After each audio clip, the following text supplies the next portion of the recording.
van die huis wat verdruk word nie. Ons hoor dit in die natuur. Daarom bewys ek vandag dat kinders geluk in die buitelug vind.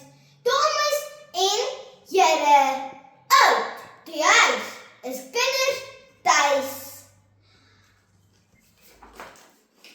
Eerstens is die Robbieveld ons ware tuiste en hier raak ons ontslae van kattekwaad sonder om die polisie of DBV te bel. My raad meneer Jonathan kom vir die Springbokke uitdraf met sy ervaring. Hy sê dat sport 'n moed vir gesondheid is. Ek stem saam. Daar is nie een plooi op my voorkop nie. En kyk net hoe bult my spiere. Ek is jonk en gesond, want die buitelug is my ware tuiste. Volgende is buiteboba's, want dit maak ons slimmer. Hoe kan jy die wêreld vanaf die rusbank ontdek? Of leer sonder varslig?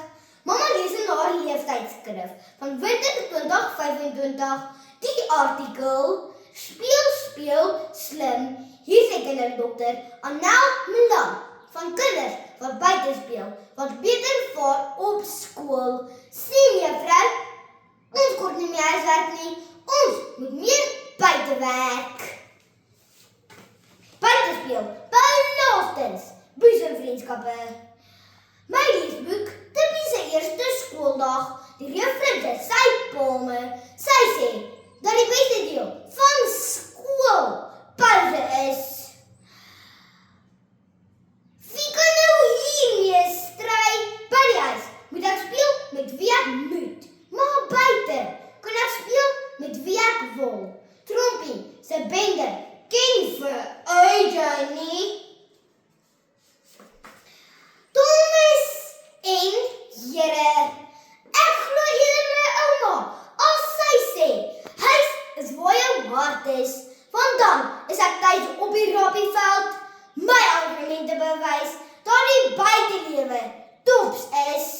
Dit hou ons jonk en gesond, dit maak ons speel slim en dit bou boesemvriendskappe.